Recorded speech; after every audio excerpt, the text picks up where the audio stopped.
says so different yet the same. Two sisters only have their parents to blame. That's not true anymore, but when we were little, we were very different. And it always reminded me of the relationship between me and Alexa. And if you knew us as kids, you'd remember we both loved Gwen Stefani, no doubt. Well, I loved No Doubt. Alexa decided she did too, because she decided she loved everything that I loved. She was my shadow when she was a little girl, but then at one point she decided, she wanted to do something a little different and also better. Alexa always liked to do something better than me. So I promised Alexa I wouldn't make too many something borrowed jokes, because back in high school that really was not a joke, as my parents remember. There was a lock on my bedroom door because Alexa took something borrowed very literally and just would help herself to absolutely anything. I'd get hallway reports from friends confirming what piece of clothing Alexa decided to help herself to that day. She was selective though. She had become her own person and, decided she didn't want to copy her older sister as much. It was fun seeing her kind of come into her own and, even if I couldn't get behind all of her interests, like the Jonas Brothers phase, we stayed pretty close despite our 3-year age gap and Alexa's questionable taste in music. I've always had a loving relationship with my sister.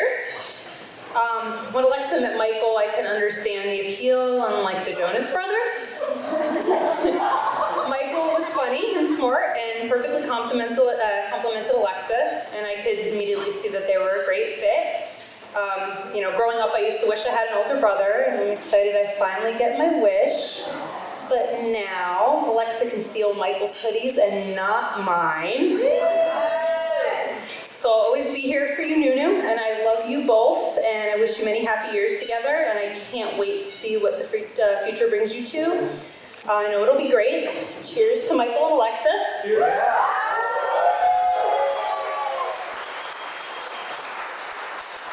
And now we have Michael Garner's speech, which I'm sure will double, triple, quadruple mine, so get ready. Let's give it up for Jamie, ladies and gentlemen. And next up to the microphone, our best man, Michael. I can't hear you. Oh, who lives in the pineapple under the sea? That's over in yellow and chorus is he. If none of the nonsense be something you wish. Hey everybody. So I got this written down, it's pretty long, so buckle up. For the few people in the back who don't know who I am, my name is Michael Gardner, and I have the privilege and honor to call this man right here my best friend and my best man. Just like he has the absolute disgrace to call me his best friend and his best man. Now before I start, I want to thank the Van Beveren family and the Lovecchia family for hosting such a wonderful evening celebrating Michael and Alexa.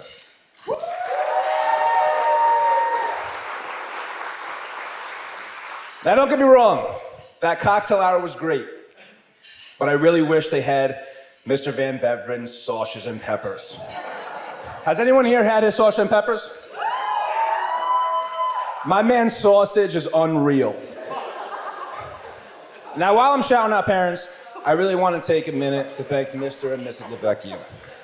From the day I met them, they've been nothing but wonderful and kind-hearted to me.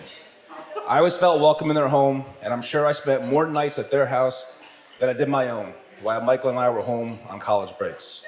So for that, I just want to say thank you for always making me feel like family. I'll always appreciate that. Now on to Michael. Most people can't say that their best friend is the smartest, most caring, and most handsome person in the world. But Michael, luckily you can. Now I want to take everyone back to August 2007. I was going into my freshman year of college at one of, if not the most prestigious schools in all of New York State, the College of St. Rose. Angela, Alexa, take a shot. Now, I received a letter saying that I'd be living in a sophomore dorm because I committed too late and they ran out of freshman dorms. My mother, being the old Italian lady that she was not having that. So she called and she complained. Now, within a few days, I got a call from the college saying that I would be living in room 153 in freshman dorm, Brubacher Hall, with a boy named Michael LaVecchia. That night, I received a phone call from an unknown number, so I picked it up. Side note, there were no scams back then, none of that stuff, so I knew it was a legit call. Now, on the other end of that phone was this guy. He told me that he was expecting to live alone, so he already had the fridge, the TV, the microwave, the DVD player, remember those things? So I basically just had to show up on move-in day, and I did just that. I remember move-in day like it was yesterday. He brought his whole family with him. His mom, his dad, Megan was there, I think Kristen was there, Janine was in Florida. But I'm pretty sure they even brought the family dog, Jake. Meanwhile, my mom and dad couldn't drop me off fast enough. Now, the first few weeks of living together were rough. We barely spoke, and if we did, it was most likely an argument because I ate all of his ramen noodles.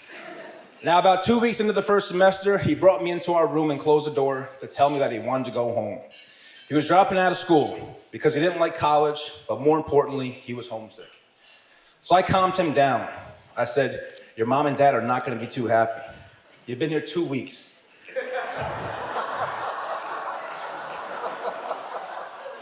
Give it some time, you'll be fine. Meanwhile, I couldn't care less if this kid left or not. I was just thinking about all the money that I'd have to spend on a new TV, a fridge, a microwave, and a DVD player. Long story short, we ended up living together all 4 years of college, and we were literally always together. There wasn't Gardner without Levesque, and there wasn't Levesque without Gardner. Now, at my wedding, Michael gave a phenomenal best man speech, basically roasting me. It was good. He had everyone laughing. I know a lot of people here tonight expect this to be a funny speech. I can tell everyone here about the night that Michael and I met Mila Kunis.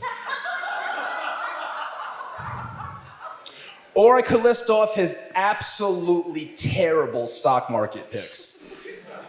But I want to go another route. I want to tell everyone about my best friend and what he has done for me the last 15 years. Now, like I said, Michael and I lived together all 4 years of college. He actually graduated a semester early. He was a smarty pants in high school, and he carried over those college credits. My last semester was hard on me because I was no longer living with my best friend. He had moved back home to Rockland County, leaving me with a new roommate and an extreme sense of loneliness. I felt like part of me was missing because, like I said, we spent most of our days together. We texted daily. Now we just text each other TikToks and Instagram Reels. But there was one night in March of that year, 2011, where things got really bad for me. And the only person I wanted to talk to was Michael. I actually called him from the bar. I told him I missed him and I didn't want to be at St. Rose anymore. Oh, how the tables have turned. Frankly, college just wasn't the same without him. The following weekend, Michael invited me to his parents' house for a sleepover, and I couldn't be more excited.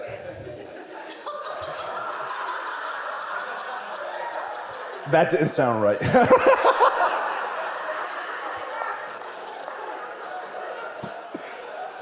That entire week, all I could think about was getting out of college for a few days and seeing my best friend for the first time in months.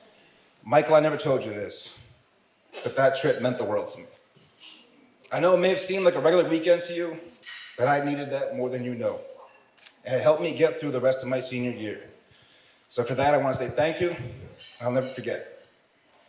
Now, fast forward 6 years later, my girlfriend of 5 months had broken up with me, and I was absolutely devastated.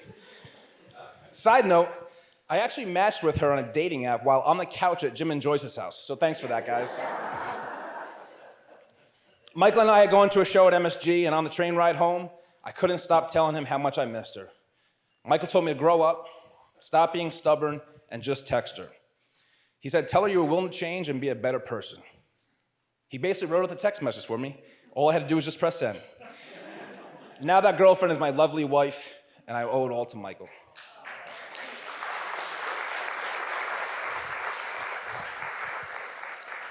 Now, 2 months after that, Michael was telling me about this woman at his job, who he had been talking to a lot lately.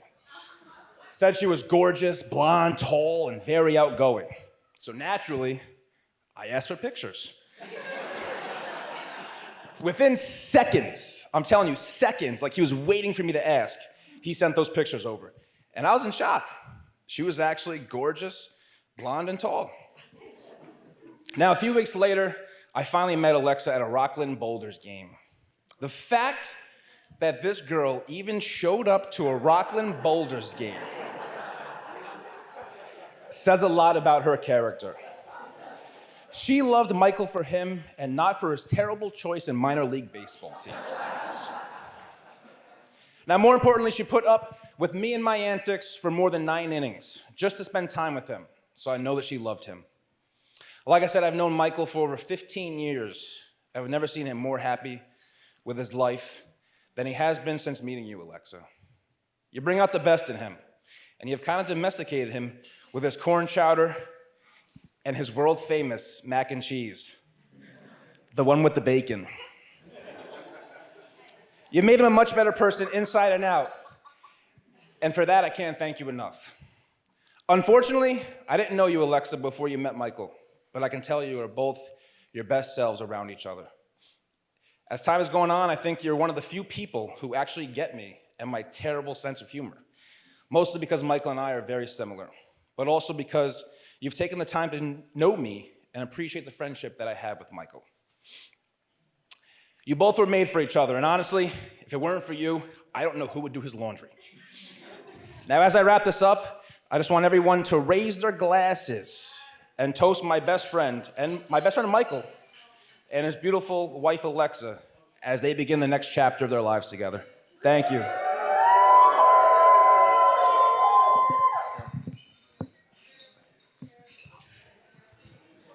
Ladies and gentlemen, put those hands together nice and loud for Michael, our best man. Speech very well said.